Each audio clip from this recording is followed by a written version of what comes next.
And here they come, the Crew 2 astronauts taking their first steps outside before their journey to space. 어떤 분야의 판도를 바꾸는 일은 때로 불가능해 보이는 데서부터 시작된다. 3, 2, 1, 0. Mission and liftoff. 러시아, 미국, 중국에 이어 인류 역사상 네 번째로 인간을 우주에 보낸 건 국가가 아니라 민간 기업이었다.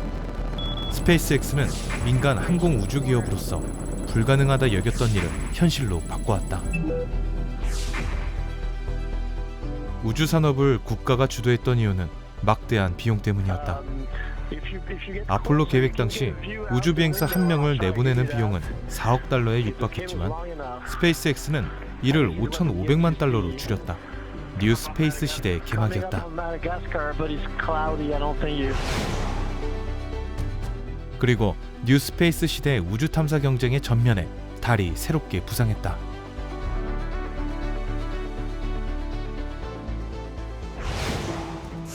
나사는 1969년부터 1972년까지 유인 우주선을 6번 달에 보냈고 12명의 우주인이 달의 발자취를 남겼다. 2022년 4월 나사는 아폴로 17호가 달에서 가져온 시료 일부의 밀봉을 해제했다.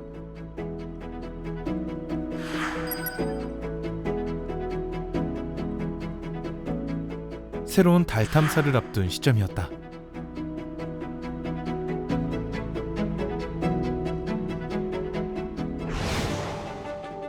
아르테미스 계획은 아폴로 17호 이후 반세기 만의 달 탐사 프로그램이다.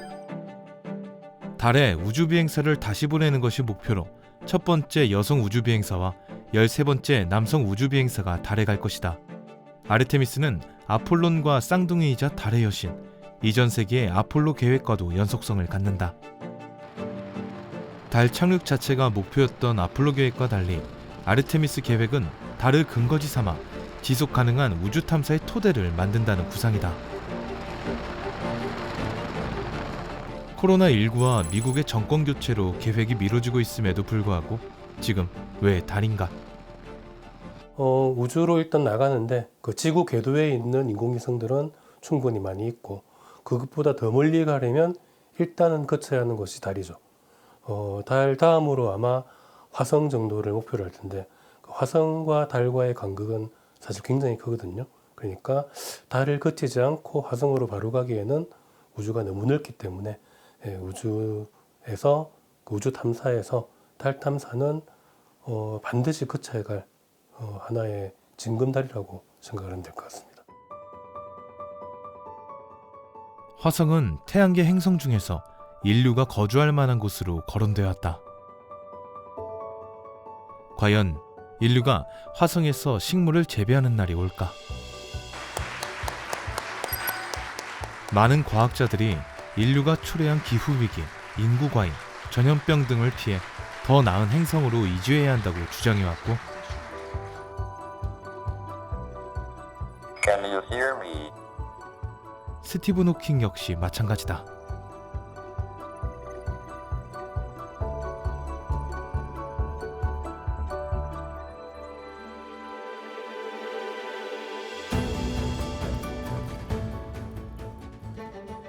그러나 지구에서 화성까지의 평균 거리 약 7,800만 킬로미터. 가는 데만 6개월에서 9개월이 걸린다. 반면 지구와 가장 가까운 천체인 달까지는 약 38만 4천 킬로미터, 사흘이면 갈 수 있다. 티타늄을 비롯해 경제성 높은 헬륨-3 등 그동안 수집한 월석을 분석한 결과 유용한 광물이 풍부하다는 점도 달이 주목받는 이유다. 여러 이유로 달은 화성에 가기 위한 전진기지로 적합하며 아르테미스 계획의 핵심도 달 궤도에 차세대 우주정거장 루나 게이트웨이를 건설하는 것이다. 아르테미스 계획에는 한국도 참여하고 있다.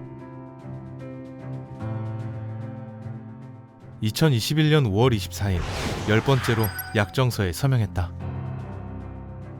아르테미스 약정은 1967년 발효된 우주조약에 근거한다.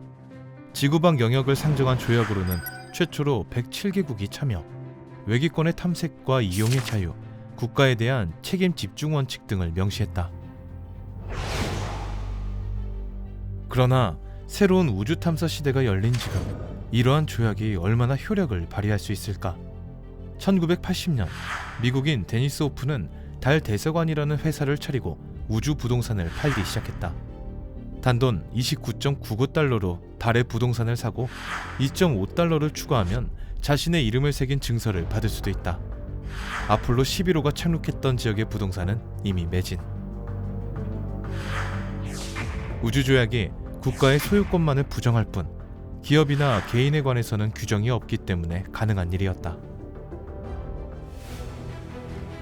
우주는 미지의 세계에 대한 탐구의 장을 넘어 미래 자원의 보고이며 민간 기업이 벌이는 신시장 경쟁의 각축장이 됐다. 또한 국가안보의 핵심이기도 하다. 21세기 우주는 인류의 지난 역사를 떠올리게 한다. 처음에는 냉전 시대 때 미국과 소련이라고 하는 국가가 부딪혔다면 지금은 우리가 다 알고 있는 뭐 앨런 머스크라든지 제프 베이조스 같은 대재벌들이 자신들의 기업을 만들어서 우주를 개척해가는 과정, 그게 굉장히 유사한 점이고요. 차이점이라고 하면 공간의 사이즈죠. 바다는 결국은 아무리 넓다고 해봐야 지구라고 하는 이 작은 행성에 갇혀있는 공간이거든요. 그렇지만 우주는 끝이 없죠. 그러니까 그 사이즈가 주는 차이점이라는 게 굉장히 크고 그게 앞으로 가지고 올 영향이 또한 굉장히 클 거다. 인류 최초로 달의 뒷면을 본 사람, 110km 상공에서 달의 궤도를 돌며 총 21시간 36분 동안 오롯이 혼자였던 사람. 마이클 콜린스는 아폴로 11호의 일원으로 달에 갔지만 정작 달에 발을 딛지는 못했다. 그의 임무는 닐 암스트롱과 버즈 올드린이 달에 머무르는 동안 달의 궤도를 돌며 그들이 귀환할 때까지 기다리는 것이었다. 이 사진에 유일하게 없는 이는 사진을 찍은 마이클 콜린스다.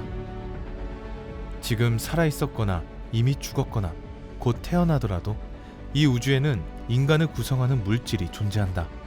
우주는 곧 인간이고 인간은 곧 우주다. 우주라는 거대한 공간이 있고 밤하늘이 그렇게 매혹적으로 펼쳐지는 한 인류의 우주 탐사 또한 멈추지 않을 것이다. 대항해 시대는 지금도 이어지고 있다.